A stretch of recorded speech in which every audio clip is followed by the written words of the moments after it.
Every month we have an opportunity with the moon cycle to look at the themes of that moon, set new intentions based on that, reflect based on that. The cyclical nature of the moon, it can almost make time feel a little bit more nuanced and not as flat. There's always new beginnings, and with new beginnings are always endings as well. So if you ever feel like you're in this weird chapter of life, just know there's a new cycle right around the corner.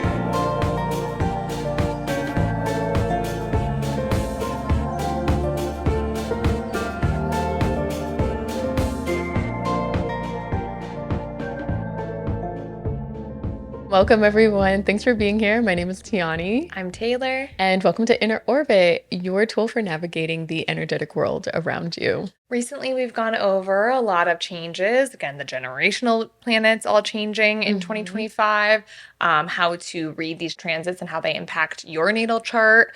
We've talked about all of these things, but constantly we're also being impacted by the moon. Yes. So we want to give some good credence to that. That's a lot to, it deserves its whole own episode, if not a season. Yes. So, Tianee, what are we going to talk about today? So we are going to get into the lunar influence within your birth chart, but then also just from a cyclical day-to-day perspective. We're going to talk about eclipses. We're going to talk about the nodes. And you have a really interesting take on progressed moon charts and a personal story that I'm excited for us to get into. Yes. So I feel like when we talk about the moon, that's always something that's so near and dear to you and your heart. Yes. Yes. And that likely is to do with the fact that I'm a Cancer moon. So if you haven't listened to these previous episodes, every sign is ruled by a planet or something similar, and Cancer is ruled by the moon. And I have a Cancer moon, so it's really mooning. Yeah, the moon is mooning. My Cancer, it's a great placement for that. The moon is very motherly, intuitive, nurturing. So it's a wonderful placement for that. And a lot of people with any Cancer placements, and definitely Cancer moon, feel especially tied to the moon. They might feel in their body just intuitively the moon cycle as it's happening. But regardless if you have that placement or any similar ones, you are impacted by the moon. I love the concept that we constantly have these new beginnings. And we've talked about this before, but like we're so westernized. We like January 1, what's our New Year's resolution? And constantly being held to these hyperproductive goals. I love the concept of letting that go, being more intuitive with yourself, knowing that you're growing way faster in some ways and way slower in many ways than this like 1 year calendar. And every month we have an opportunity with the moon cycle to look at the themes of that moon, which we'll talk about, and set new intentions based on that, reflect based on that, let go at a little bit of a healthier clip, I think, for us. So I love the moon. Yeah, I love the way that you talk about it. The cyclical nature of the moon, it can almost make time feel a little bit more nuanced and not as flat. Yeah. So it's not like it's something that's just like happening in a linear way. It's like we can always come back to these events and these themes and continue to grow and evolve through them. So there's never a missed opportunity. Never. So there's always new beginnings, and with new beginnings are always endings as well. So if you ever feel like you're in this weird chapter of life, just know there's a new cycle right around the corner. And for some of us, that happens every 28 days. Yeah. I mean, that's why they say it's such a feminine energy. It does mirror the cycles that many women go through on a monthly basis. Yeah. We live a full lifetime every month. I remember the first time you said that and I was like, yes. Yeah. That's so true. So what are some characteristics of the moon before we like just dive into our different moon cycles? Like just giving a short recap of what the moon represents in your chart and just some of those general themes that might be continuing cycling throughout your daily life. Feminine, nurturing, intuitive, feeling, emotive. Those are the words that come to my mind. What are any other ones I'm missing? Yeah, very similar. Nurturing, emotional regulation, or heightened awareness, release, purging, secrets coming to light as well when you have the moon. I mean, that's a full moon for you. Okay. Yeah. That's an eclipse. Yeah, that's an You eclipse. know, like I think that those are some of those moon themes that you can expect as you continue to move through things. Every month we have a new moon and a full moon. Like we've all learned hopefully maybe middle school or something. Like we have our first quarter and waxing gave this and things like that. But for today's purposes, we're just going to focus on new moon and full moons. We all know that the earth continues to revolve around the sun, and that's what also creates our astrological calendar. So every month the sun is within a specific sign. To accompany that sign, whenever we have a new moon, that new moon is also within the sign that the sun is in that month. So let's just say for us right now, the sun is in Virgo. So that means that we have this big Virgoan energy that we're focusing on right now. And the new moon, which represents also seed planting, you have the energy of Virgo, and Virgo themes and seeds is what you will be planting for that month. Yes. And when you have your full moon, which is the sister sign of that sun sign, which for Virgo, it is Pisces.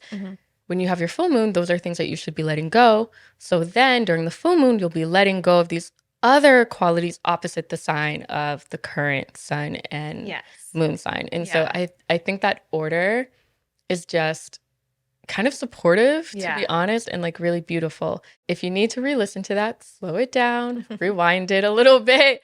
I'd love to get your take more on the importance of the moon cycle and just the difference between new moon and full moon. For people like myself who do best with some sort of structure when I feel lost, maybe you've been drowning for a few months in work or something or breakup or whatever, and you're like, okay, good. I'm starting over in September. I'm going to gain a hold of all this. One wonderful anchor can be, okay, when's the next new moon? Okay, great. It's in September. Like you said, just hearing what you said, I now know if it's in September, the sun is in Virgo, the new moon is in Virgo. I can use that as a moment to clear, like meditate and set intentions. And you can set, you can use a new moon in any way that benefits you. If you're looking for direction on what kind of intentions to set, it's a beautiful thing because the universe is giving it to you. So new moon in Virgo, you want to think about the most embodied version of something when you're saying, I want to set intentions around it. So the most embodied version of Virgo, it's fun in Western world, right? This is actually back to school season. Virgo is very like organized and meticulous. So this is a good time to be like, I'm going to set intentions about the most grounded version of me being organized. Like, how am I going to organize myself over the next few weeks or months? How am I going to do this in a way that feels good to me? And how am I going to let go maybe of those Piscean qualities you mentioned? When you think of letting go, it's the shadow side, right? We're not saying we want to let go of the best of being a Pisces, being emotional and kind and intuitive and artsy.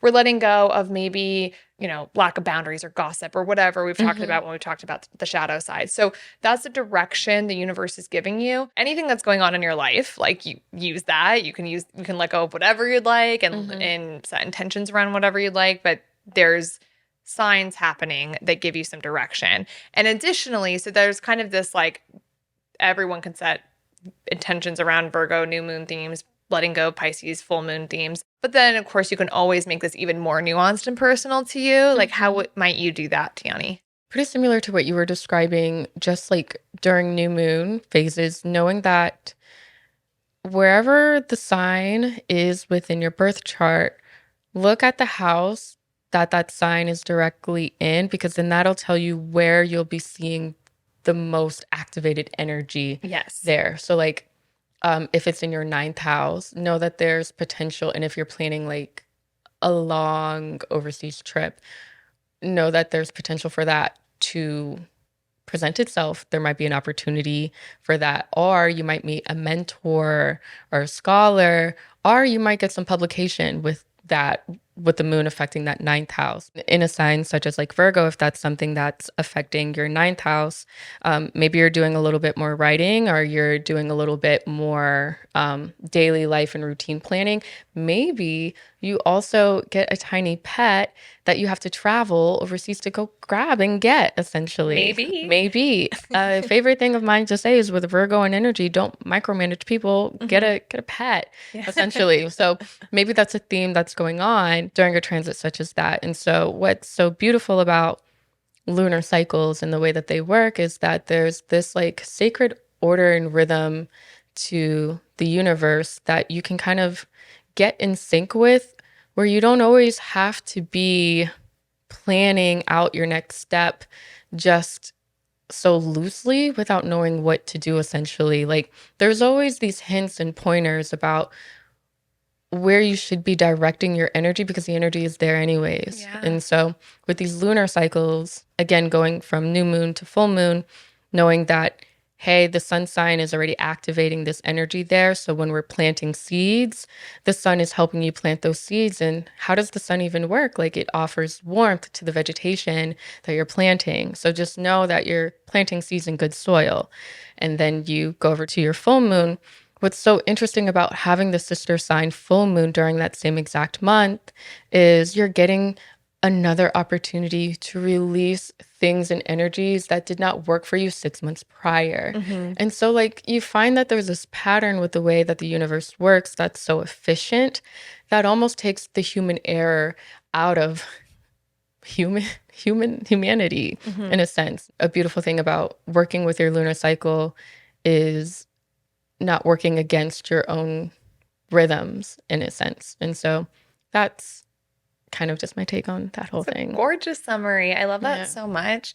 And it reminds me of something that you often say and remind our listeners of, which is we might be Taurus people, but you always remind us we do all have the energy of all signs within us.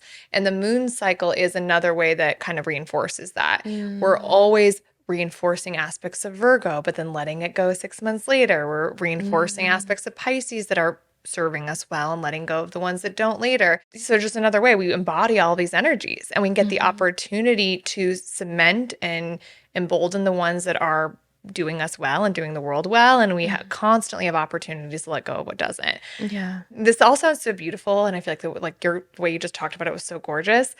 Also, full moons can kind of hit you in the face sometimes. As you say, punch you in the face. I always say punch you.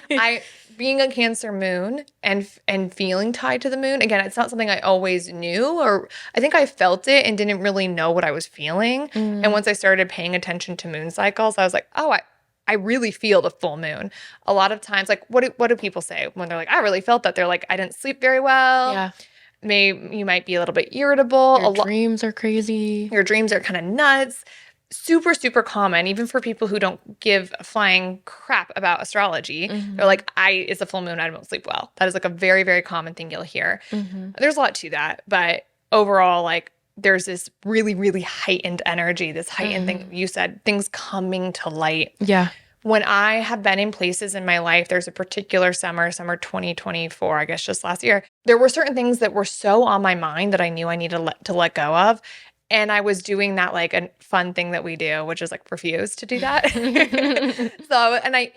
It was like becoming conscious. Like I was having conversations with friends, like, oh, like I know, but I don't really want to do that right now. And then the full moon would come and like force it, like truly the day of, in certain ways, like a conversation I've been avoiding having to happen that day. And then because I personally wasn't participating in the letting go and the universe had to force it, it hurt more than maybe if I had worked on my own with the moon. I'm like, okay, Without resisting. I know this is coming up. I know I have to let go of things anyway. So why don't I work with the moon and like it will feel softer, right? Especially since Saturn rules my whole chart. It's like that lesson's going to be a little bit more painful. So that's a lesson. It's not nothing to be scared of, but we say this all the time. You'll magnetize it anyway. The full moon wants you to let go of things that don't serve you. And sometimes the universe will come in and help. Yeah. Yeah. It's literally when you're seeing the blossoming of seeds that you planted months prior. Yeah. It's that, woof, okay, your girl was not in a good place 6 months ago. And here's a revisitation of that for about a day or two. And sometimes, you've mentioned this before, you can feel the onset of that energy coming prior to it happening. And sometimes you have a full moon and the seeds that were planted were phenomenal. And they're wonderful things. Like you get a full bloom manifestation and you're just like, yes, like this was great. But it's still a great time to still reflect on, okay, but what would I have done differently? Yeah. So let me let go of those things that I didn't do, essentially. There's also a lot of rituals people will do when it comes to new moons and full moons. So super common one that's just cathartic in general, right? It's kind of like for the full moon, writing things down that you want to let go of, maybe a person, and burning that paper. Just very cathartic, super common, a nice cutting the cord ritual. Sometimes people will put out a glass of water and charge it under, depending on the particular moon, charge it under the moon and then drink the water in the morning or do some kind of bathing ritual. Huge spectrum. Not everyone loves all that stuff, but I'm so curious to hear what you all do, kind of rituals that make you feel in touch with the moon, that keep you feel grounded with that continuous cycle. So comment below. Let us know what you like to do. I know we've talked a little bit more about the rhythm of the new moon and a full moon. Now we get into something a little bit more intense and talk about what are eclipses. And we happen to be recording this in an eclipse portal. We are. Yeah. Our 999 portal. So much going on like this month. This Virgo energy is going crazy. So when we talk about an eclipse, there are two different types of eclipses that happen. We have a lunar eclipse and then we also have a solar eclipse. Sometimes we have full eclipses and then other times we have partial eclipses. Because astrology is also a geographical, also has a geographical influence. Not all eclipses will be seen from the vantage point of where you are on Earth. So there is that impact happening. So when we say there's a partial eclipse happening, that just means that it's visible in other areas that may not be visible to you at that point. But when we say full, that just means that there's a higher vantage point that can be seen from. Now we kind of move into the impact that eclipses have from a personal and then collective point of view. When eclipses happen, there are these like cosmic portals that kind of allow energy to either end or gain huge momentum to sort of move forward. There might be a lot of shocks and surprises. There may be a lot of secrets coming to light. Relationships are ending, relationships starting. So when we get into lunar eclipses, this is more of our full moon. So this is, you're getting the full ramification of a cycle. Like things like the garden is gardened. Now you got to pull them weeds out. And the weeds are there. There's no more delusion, essentially. This is the point where the earth is between the moon and the sun, and the earth will cast a shadow on the moon and create that beautiful like blood red or orange moon there. And so like Taylor, you were talking about, eclipses are not the best opportune time to celebrate the moon. I mean, always celebrate the moon, but to do rituals or to plant new seeds. Give us a little bit more information about that. Why do you think that is? Yeah. Oftentimes, like I'm imagining some listeners who, again, might not really be in this kind of astrological information like we are, who still have this natural, like, oh, like eclipses are kind of bad, right? Like a connotation with them. And it's because eclipses are known to be a bit chaotic. They have that same retrograde reputation, like, oh, like I'm a little unstable. And there is merit to it in the sense like there is unstable energy. And I think you made a really good point. Every month, the full moon is pretty intense. Now it's like the full moon on steroids. And it's not happening. We have 2 eclipse seasons a year. And so there's like one of each in both seasons. One of a lunar and a solar. And a solar. So you're getting fewer of them. And sometimes back to back. Sometimes back to back. And you're getting fewer of them. And to your point, it's a completion of something that happened a long time ago. So it's like, yeah, did you get it together or not? It's much more of like, it's the full moon on steroids saying, if you haven't pruned those weeds, like the universe is going to force you to, or do it. A little bit more of a do or die mentality. It can feel that way. So the feelings around these eclipses are just so much more intense. Again, I say I'm a Cancer moon, so I feel these things a lot. So people just might be like, why? What is going on? Like, I feel irritable. I feel hungry. Something weird happened. There's glitches. There's technological glitches, travel glitches. I mean, we're going through this current eclipse season in real time, September 2025, and things are happening, okay? It's a weird time, and that is eclipse energy. So what you want to do, which is what you want to do all full moons, but even more so, is take care of yourself. Drink that water. Hydrate, sleep, take note of what's happening. Your feelings are valid, but your feelings are not facts. So take note of what you're feeling, write them down, journal them. When the eclipse portal is over, meaning when there's that first moon, and then you're going to have the next one, and then the eclipse season will be over, like a 2-week period, I want to say roughly. It depends. But the current one is about a 2-week period. Then see what you want to do. Assess your feelings from a healthy distance, because you're going to be all over the map in those 2 weeks. Yeah. You don't want to make anything worse. Yeah. That's what I'll say. It's time to pause. Yeah. Sit back, reflect, ruminate a little bit. Yeah. Like you're saying, because the energy is so chaotic and haywire. And we've talked about this in previous episodes where like when energy is transitioning into new phases, you're going to get this backward, forward motion. And I can say from a personal perspective, when an eclipse is happening, no matter how peaceful I feel like I am, I'll have thoughts of the past, thoughts that I've had a few months ago from situations that I've had recirculating through my mind. And I have to remind myself, okay, this is just letting me know this is where my thought pattern was in the past, but I'm right here in the present, and I'm going to give myself space and time to allow this to release for me. I'm not going to act like this is something that's happening right now that I need to go put action behind. I'm just giving myself grace of knowing that I'm not that person anymore, and this is the releasing of how I was thinking about that energy at that time, essentially. Like underline. It's so true, because eclipses are hearkening back to something often, right? It's showing you how far you've come from something. Yeah. And in real time, I have a friend messaging me right now, like having dreams of exes. Like, and I think that was a really salient point you just made, because that's normal. And people might get those dreams and feel like, oh, I'm supposed to message that person. Girl, no. Boy, no. I'm supposed to reach back out. That's the sign, rather than the universe maybe reminding you of like, look at how you used to deal with things, or look at things you used to accept, or maybe what you contributed to that relationship to be real as well. Much more so a reminder of, look how far you've come.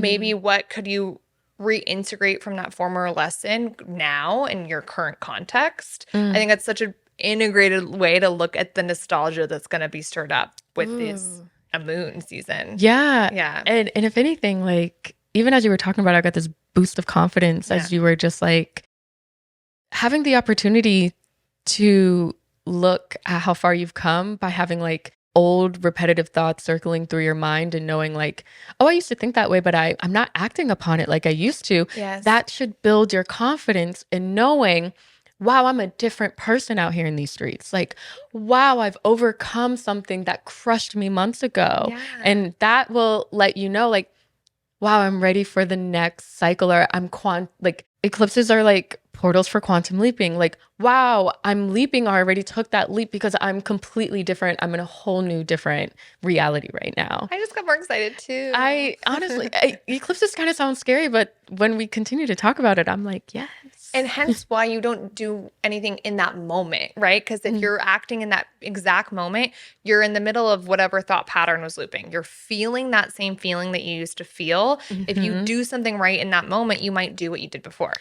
And now you're back in a loop. Yeah. And now you got to wait 6 more months for the opportunity. But this is exciting. Like, information's exciting because that means you can do something with it. And so I think we are rebranding eclipses. It's exciting. You're getting a ton of information in this like really meaty short period of time. And if you know it's coming, you can kind of buckle up for it. Like, we know this is coming. We're like, I'm actually like not drinking alcohol right now. I'm like, I'm going to like lay off so that I can not have any extra chaos. You know? That's just personal. Everyone's different, but like, it's something you can do for yourself. And I find it really exciting. It's very beautiful to measure where you've come from. Yeah. And we should do that more often. Yeah. I wonder if we can also do that on a collective level sometimes. I think that would be so releasing for communities to take a look back and be like, things might be a little chaotic right now, but let's see the climate from a few months ago. Ooh, still chaotic. Okay, well let's find something else a little bit more. But season 2. Every season. We need it. So in talking about what a lunar eclipse was, just giving a really brief overview of how the solar eclipse may show up. So our solar eclipse, this is more of our new moon phase of an eclipse phase. So here is what we find is the moon is actually between the earth and the sun. So instead of like the earth casting a shadow on the moon like we see during our lunar eclipse, this is where the moon is casting a shadow on earth, which is blocking the view of the sun instead. So we just have that like dark night vibe kind of happening during our solar eclipse. What may be a little bit confusing is, like we say, like new moons is a wonderful time to set intentions and things of that nature. Still not applicable to an eclipse, but during a new moon, it's so wonderful to be excited about the new cycle that is starting. So maybe getting yourself vibrationally prepared by maybe doing visualizations or maybe just, again, feeling into the energy of like what the next cycle is happening, or just coming in with that Jupiter optimism or anything like that of knowing like, okay, something is ending because something new is beginning. Let me be excited about that. I don't need to know what it is. I don't need to go out here and do like a whole new moon celebration or anything like that. I think a solar eclipse is a wonderful time to exercise and practice faith and belief more so than anything. I really like that. Yeah. So let's just like recap really quickly. What to do during an eclipse, what not to do during an eclipse. Less is more. Less is more. If maybe do nothing, but just do less. Take care of yourself. Buckle up. Pay attention. Things that do surface were meant to. Things that do surface, to your point, if something came to light, it was necessary. It might be a sign to let that thing go. Or move something forward that you didn't know needed moving forward. So there's going to be momentum, and have faith that it's putting you in the right direction. Okay. Yeah. What are we not doing? We are not impulsively acting. So I'm talking to anyone with Aries placements. But let the information of your feelings and your observations and everything come to you. Don't necessarily act on them in real time. It does not mean to disregard them. Do not stuff them away. Do not think that, oh, none of my feelings are valid because it's eclipse season. That's not true. The opposite is true. But just give yourself a healthy distance from it to then later on act. Yes. Don't text your exes. No. Don't send that email Not every to your dream boss. is assigned to text them.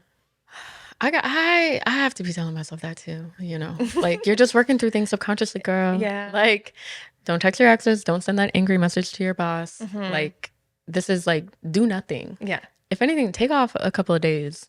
Chill. Like, chill out. So another aspect of how the moon influences the chart, we're going to get into our nodal aspect of this episode. And I feel like I didn't even know about nodes until I went to an astrologer when she read my birth chart and really explained nodes to me. And I was like, oh, I didn't even know about this part of my chart. Ooh. Yeah. And everything in your chart is important, but this is like a pivotal, like Destiny. A point of destiny. Yes. Yes. We say this quite often sometimes, but if there's anything to take away from this podcast, I think looking at your nodal points in your chart, if you just have that and you want to move with that, I think that will do enough for you in life, to be honest. Yeah. Let's just give an overview of what the nodal points in your chart are.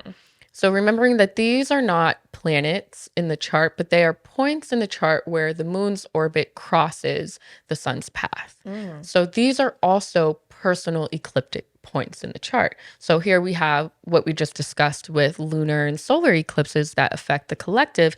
You yourself have a lunar and a solar eclipse in your chart itself. You're so special. We have our south node, and then we have our north node. They are very special, as you just said. In some ways, though, like it's the least special part of your chart, because in the sense that you're going to share your north and south node placements with everyone born within a like roughly 18-month window as you. But it's still very special because it's your point of destiny. So you're essentially sharing this cohort, this classroom with people who are all meant to push forward in society in certain ways and let go of other negative traits. So it's special when you think you're not alone in this. Like we really are meant to be, depending on when you're born, embracing certain qualities and letting go of others and helping others from other generations to do the same because they weren't born with those same nodal placements. My North Node is Capricorn, so a lot of my best friends, when I'm doing their charts, who were born around the same time as me, they're going to share that with me. They have the same North Node in Capricorn. And then the direct opposite is Cancer. So your South Node is automatically going to be Cancer, meaning we are meant to embrace Capricorn qualities. We are meant to embrace like leadership, building beautiful things in this world, working together to build in harmony and make great things happen, manifest. That's very Capricorn. And as generationally, we're meant to let go of like being overly emotional in a negative way, build those boundaries. And so for me, I get that double whammy because anyone who's like taken notes in my chart, my rising sign is Capricorn and my moon is Cancer. So I'm like double whammy feeling those things. Build boundaries and like embrace leadership qualities within me. It's a beautiful thing. And it's really beautiful to know that we're not alone and that we're meant, it's absolutely a point of destiny. And wildly enough, in 2025, we talked about all the transits that have changed. Yeah. Our nodal placements changed. So this year, I think earlier on in the year, we now have Pisces in the North Node and Virgo in the South. So any little baby born right now, if you go read their chart, that's their placement. And we as a society in this moment of time, we are going and heading toward Piscean traits, nurturing and love and beauty, a little like illusion-y, right? And we're letting go of Virgoan traits. We're letting go of being overly analytical and holding on too tightly to things that don't longer serve us. So we'll see that in this time. And then little babies born right now, they're going to continue that for us in the future. Yeah. No, that's a great like overview of the importance of these points in your chart. And like I love the classroom analogy that you brought into it because it's the same thing with like your Saturn return. You're sharing these points with hopefully close friends that you can also count on and build some type of rapport as you're going through these things. Typically, that's why we see like people moving through like life events at the same time. Like, oh, we all got married around this age, or we all had children around this age. And it's because we're all hitting those cosmic timelines in a sense, or we're all getting divorced around the same age and things of that nature. And so I think it'll be really awesome to just delve into what the difference between like a South Node and a North Node is in the chart. And so beginning with our South Node, this is more of when the moon crosses the sun from a downward angle. And so this is more representative of past behaviors. This is, as you were describing with your own South Node, these are behaviors that you're most comfortable with because this is also a point in your chart where you have your natural talents. So going more of the positive aspects of a South Node, because I think any type of search online you do, there might be a little bit of like fear. Like, get away from it. Yep. You need to walk away. And with the South and North Node, it's more so about balance because like, why would you walk away from a talent that you spent so much time curating? You know, whether your beliefs are like past life, reincarnation, or anything like that, you do incarnate into this life cycle with having these innate abilities and talents. And your South Node will point you into the direction of what that specifically is. What you've spent a lot of time building are what you have these natural personality abilities to accomplish fairly easily in this current lifetime. So it's what you're embodying, your habitual patterns, which you're very familiar with. It's that shadowy aspect of your ego as well, because the ego is something that wants to keep you comfortable, wants to keep you in the same cyclical patterns. You'll spend your time in your South Node comfortable area probably until your Saturn return, I'd like to say, or you reach around your 30s. That's when the cosmos will shake you up and be like, all right, been there, done that. Like, let's move on. May I ask you what your South Node is? I actually don't think I know this about you. Oh, yes. My South Node is actually in Taurus. Yes. It's so, right, freaky. It's like being a Taurus sun. You so are I have, comfortable with you that. know, like I'm Taurian all the way, but yet it's my South Node. And it's like, you're really good at being a Taurus. We love that. But girl, there's more for you. Yes. Like I've opened up about in previous episodes, that whole creating a nurturing environment in my life where it's like, great, I want to do the car, I want to do the home, I want to get this stable job. Like I want to be a great being a mother is so important. those are things that kind of come natural, where that's what I built for my life. And then around my Saturn return, like everything kind of fell off one at a time. And my North Node is in Scorpio. So yeah, your North Node will be in your sister sign. My North Node is in Yeah. I mean, Scorpio. yeah, it makes sense, but Yep. it's just interesting for you. Yeah. When everything in my life fell apart during my Saturn return, the ninth house of those big travels, I went to Bali. That also rules publication, published a poetry collection as well. And so, like, I'm walking the path of my North Node, Scorpio, that death and rebirth, regeneration, occult sciences, mysticism. We're sharing a podcast about astrology. And so now I look at my taurine aspects as a leg that helps me support more of the Scorpio tendencies I'm coming into in more an integrated way. They're Now grounded. and they work beautifully together. Um, so yes, well, Well, thank you thanks for for sharing that asking. because I think it is confusing, especially like you said, if someone is about to go Google, there's so much conflicting information out there. I think that's a very, very embodied way to think about it. Mhm. We didn't come into this world with gifts and natural things that feel so natural to us just to throw them out. We're not throwing the baby out with the bathwater, weird saying. And but like we're integrating it with these North Node qualities that would you say like in general, it's not that abnormal to feel weird about the North Node qualities. It's normal to be like, ugh, and feel a little uncomfortable about that because Yes. we didn't kind of come in with those gifts. We didn't come with Mhm. those practiced yet. So we're Mhm. practicing for them for the first time. And you're always going to feel uncomfortable when Yeah. you're doing something new for the first time. That's a really good point to Yeah. make because like your North Node should scare the hell out of you. Yeah. And it should be an excitement more so than anything because it does give you an opportunity. Like, if you're so comfortable being in a certain state of being, look at the North Node as an opportunity to enhance that comfortability because that comfortability will aid you into be able to do something scary. Yeah. Like, oh, if as a Taurus, if I know that I'm always going to have money around me, then shit, let me go spend it anyways. Yeah. Like, Yes. you know? Exactly. You get a bit lazy about those things. Yes. Right. Yes. And like even Cancer South Node, it's very like, well, I'm very comfortable in this emotional realm. I'm very comfortable like just believing my emotions and just being guided by them versus like putting some structure to it, right? With the Capricorn North Node. So I love what you said at the beginning of this, which is if you wanted to scratch everything we've said, every single episode, and only look at your North and South Node to figure out what to do, I think that's so much advice right there. Yeah, just do that essentially. So let's give just a little breakdown of the North Node to leave our listeners with. Hopefully you've pulled your chart up as we're talking about it. As we said, it's a very important part. So your North Node is where the moon has eclipsed the sun at the highest point of your chart. So where you're walking towards. So this is the evolution of where your current life is taking you.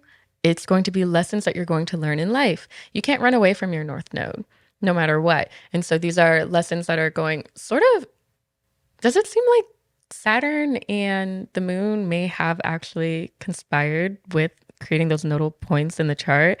I don't know. But Feels like it. it's what your soul is yearning for satiation in this lifetime. And so quench your soul by following your North Node. And I think that's on that. That's on that. On our last point of our lunar episode, a topic that you really love. I don't really know much about this, so teach me a little bit, just a little bit. Yes. What are progressed moon charts? Yes. And we will just dip our toe here because astrology is never ending and we don't want to overwhelm, right? If you were just to walk away from this episode learning your North Node, you've gotten a lot of guidance there. However, you want to go a step deeper. We've talked a lot today about these monthly moon transits that are so helpful. You can understand almost your daily mood from looking at that. You have your natal moon placement, right, in your big three, which is your emotional DNA. We also have emotional like moon seasons of life that are about 2 to 3 years that are impacted and you can track by looking at progressed moon chart. And this is like very season 3 territory. Yes. We're getting pretty advanced. If this is something you're genuinely interested in, it's actually a fun thing to go look at with an astrologer, I would say. Like it's advanced territory. But what we're doing is the progressed moon chart follows you from when you're born. And it much like every month the moon is going through all the zodiac signs in order. It's like taking a day in a month and making it a year. Where you're going through the zodiac at a slower clip in the background. So it's an emotional season of life that's going to be colored by that.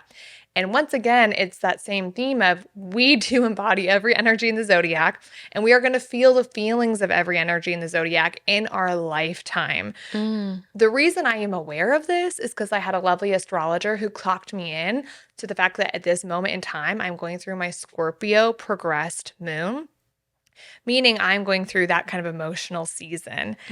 And it's the Scorpio progressed moon is the one, if you Google it, that it's talked about the most. It's called the dark night of the soul, right? I'm feeling the feelings of you Scorpios. So I have some empathy. And just like the Scorpio, the ultimate iteration of it is the Phoenix, right? It's the burning of everything down and the rebuilding and coming out of it as the Phoenix. So it's a 2 to 3 year period where you're going through that really intense feeling. And so I was clued into this before it came. I want to say about 6 months prior.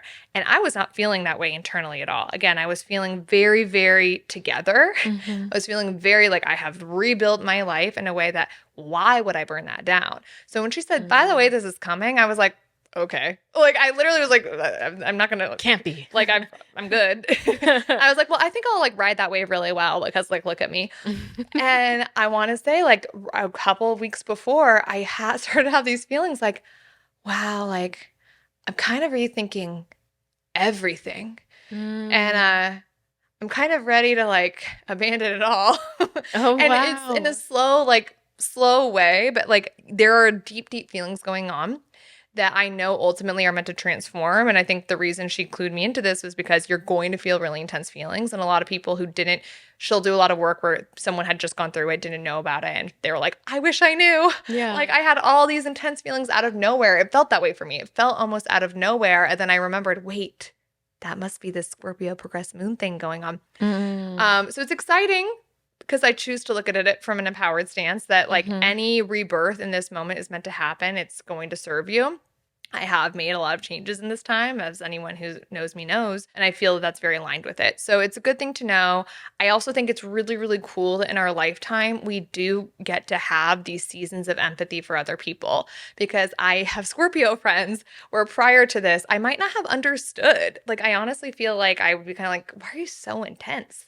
Or like, where, like, that's so angsty. And we will go through a season of feeling like a Virgo, and you'll feel the feelings at some point in a different way, in a much longer season. So you'll get like especially with it being a moon sign, which is so different from the sun expression of a sign, you really get that emotional embodiment. Yes. You feel what it feels like to be a Scorpio for 3 years. Yeah.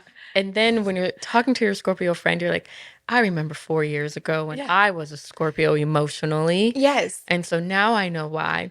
And maybe I might that's so judge that beautiful. angst a little less because I know that it was real, it was guttural, and it serves a great purpose for them. And then again, it follows the zodiac. So as we've talked about, when you go through the year, what comes next? The beautiful letting go of the Sagittarius progressed moon. You've earned it. You do have that gift of Jupiter coming around the corner. Oh, girl, you excited? I mean, I got a while. Well, you know what? Okay, we'll come back in a few years and ask you that. Yeah. So I think it's a fun one. And if I would say almost like Scorpio is the only one to really know if you wanted to know one. Like just so you can get prepared for those intense feelings. You've got me like really interested for me to know where I'm at right now. Yeah. Yours would be, well, I don't know offhand. So can you take a guess? Take a guess. Well, I mean, in a couple of years, I feel like if it's tracking. So we'll have to look into that. We'll see. We'll see. Yeah, we'll Google today. So I think what's really beautiful about what you've said, and you worded it so beautifully, was it sounds like this mechanism for humanity to kind of grow in compassion for one another, which is so very much moon like in the first place. Yeah. And so that's just another way that astrology is this mechanism to bring us all together as humans and bring the playing field to the same level in a sense. And so what is a journal prompt that you think for this episode? Like what's our homework this week? I personally would love for everyone to go see your North Node, either remind yourself what it is or learn about it for the first time, and check in with yourself on how integrated you are with it. So, do the traits of that sign trigger you? Do they kind of feel like, oh, that's not me? I don't feel comfortable embodying them. An example that we've given Capricorn for me, like, oh, like I don't want to be a leader. I don't want to work hard. I don't want to, like, does it trigger you, or do you feel well integrated? And if there's a gap, why? Right? So knowing that it's a point of destiny, how far along on that journey are you? Would you add anything to that? Yeah, I think something to add would be like, how can you bring the energies of your South Node and your North Node into balance? What does that look like for you? So, in identifying that this might scare me a little bit, let's look at the other side of it. And it's like, well, what makes me drastically comfortable? And is this comfortability making me a little bit lethargic energetically? And how can I marry those two? What does a conglomeration of my comfortability and what scares me shitless, what does that look like? And what can I create from that focal point? And so what does that look like? You don't have to write about it. Maybe you make a little bit of art about it too, if it brings a visceral feeling or anything like that. And so we'd be really interested to know like what that looks like for you personally, if you'd like to comment or share. Yay. So yes. Thank you. Yeah, I think that's pretty much, well, I can't say everything lunar, it never ends, but pretty close. Okay, well, that wraps that up. I'm actually ready to wrap it up because I need to go see what my progress moon chart is. Oh, yeah. Okay, until next time. You've been listening to Inner Orbit. This podcast is created and hosted by Tianee Harris and Taylor Starr, produced and edited by Chloe Goodman, with original music by Joseph Goodman. Be sure to like, subscribe, or follow wherever you're listening so you don't miss an episode. You can find us on Instagram and TikTok at InnerOrbitPod or email innerorbitpod@gmail.com. If you enjoyed this episode, please consider leaving us a rating, review, or comment. We want to hear what you think, and your engagement goes a long way helping this podcast reach a wider audience. Thanks again for listening.